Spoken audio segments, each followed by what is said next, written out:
Hello family, welcome back to my new vlog. আপনারা সকলে কেমন আছেন? আশা করি অনেক অনেক ভালো আছেন। আজকে সকাল থেকে একটু মেঘলা মেঘলা, তো আমরা সকালে খাওয়া দাওয়া করে নিয়েছি। এখন 12টা বাজে। এখন থেকে ভ্লগটা শুরু করছি। আর ছেলেকেও স্নান করে দিয়েছি, ও এখন উঠেছে, একটু ঘুমিয়েছিল। আর আমি এখানে ফল কেটে নিচ্ছি, যেহেতু সকালে খাওয়া দাওয়া হয়ে গেছে।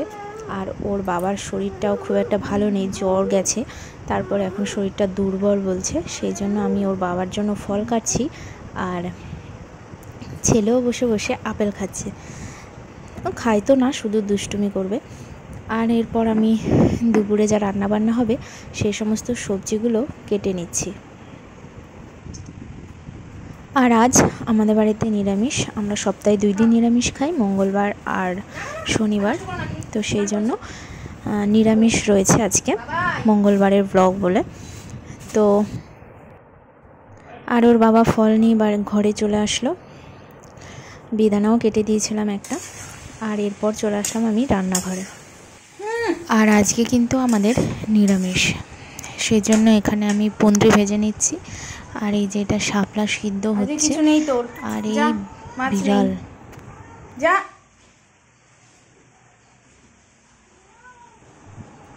উচ্ছে আলু সিদ্ধ মেখে নেওয়া হয়েছে আমার। আর পন্দ্রিটা ভাজতে কিন্তু অনেক সময় লাগে। আর এরপর সবজি কাকু চলে এসেছে, যেহেতু আজকে নিরামিষ তাই আর কিছু সবজি নিয়ে নিচ্ছে, দেখে আর কি রান্না করা যায়। এসব ভাজাভুজি দিতে হবে না, একটা তরকারিও রান্না করতে হবে, সেই জন্য। আর এই দেখুন, আমার বাবা চলে এসেছে। জামাইয়ের শরীর খারাপ শুনেছে, সেই জন্য চলে এসেছে বাবা আর জামাইকে দেখতে। আর আজকে আমাদের তো নিরামিষ, কি করব। আর বাবা বলেও আসেনি। আর যেহেতু ওর একটু শরীরটা খারাপ বলে পনির টনির কিছুই আনানো নেই, যা মোটামুটি রান্না হয়েছে সেটা দিয়েই ভাত দিলাম। আর তো কিছু করার নেই। আর নাতি তো দাদু ভাইয়ের কোলে ছাড়া থাকবেই না, তো দাদু ভাইয়ের কোলেই বসে আছে।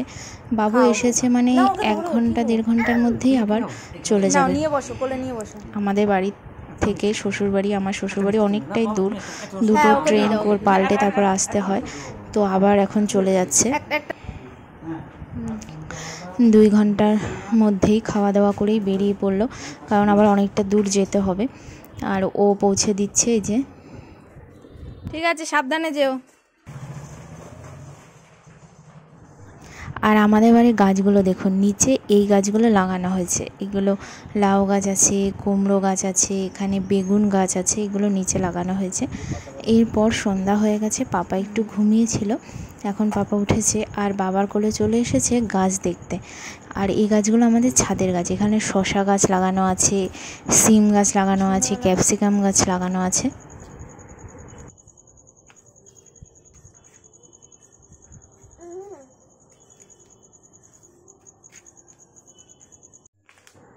এরপর সন্ধ্যাবেলা একটু পপকর্ন আমি ভেজে নিচ্ছি। এই পপকর্নটা ভাজা কিন্তু খুবই সহজ, কোনো ঝামেলাই নেই। মানে প্রেশার কুকারে শুধু পপকর্নগুলো ঢেলে দিলেই হয়ে যায়। এই যে আমি ঢেলে দিলাম, তেল কিছুই দিতে হবে না, এগুলো সব কিছুই দেওয়া থাকে। আর এরকম ঢেকে দিতে হবে, আর শুধু আঁচটা বাড়িয়ে রাখতে হবে, ব্যাস, তাহলেই তৈরি হয়ে যায়।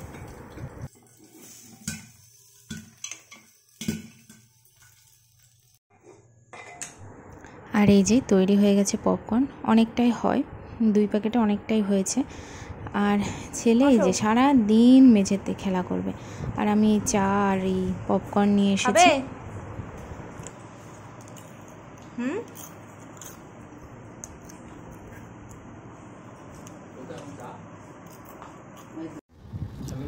আর এরপর বাবু আসাতে বাড়িতে অনেক মিষ্টি নিয়ে আসা হয়েছে, তো সেগুলোই এখন সন্ধ্যাবেলা খাওয়া দাওয়া হচ্ছে। আর ছেলে কি করছে? মানে তুমি খাবে?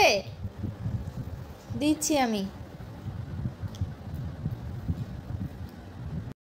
আর আজকে রাত্রেবেলা আমরা রুটি খাবো, নিরামিষ, সেই জন্য নিরামিষ আলুর দম করা হয়েছে। এটা কাজু দিয়ে আলুর দমটা হয়, এই আলুর দমটা ভীষণ টেস্টি হয়। এটা শাশুড়ি মাই রান্না করেছে। এই যে সেমাইও রান্না হয়েছে। আজকের ব্লগটা তাহলে এখানেই শেষ করলাম। ব্লগটা ভালো লাগলে লাইক কমেন্ট শেয়ার করবেন। দেখা হবে নেক্সট ব্লগে। এখন টাটা।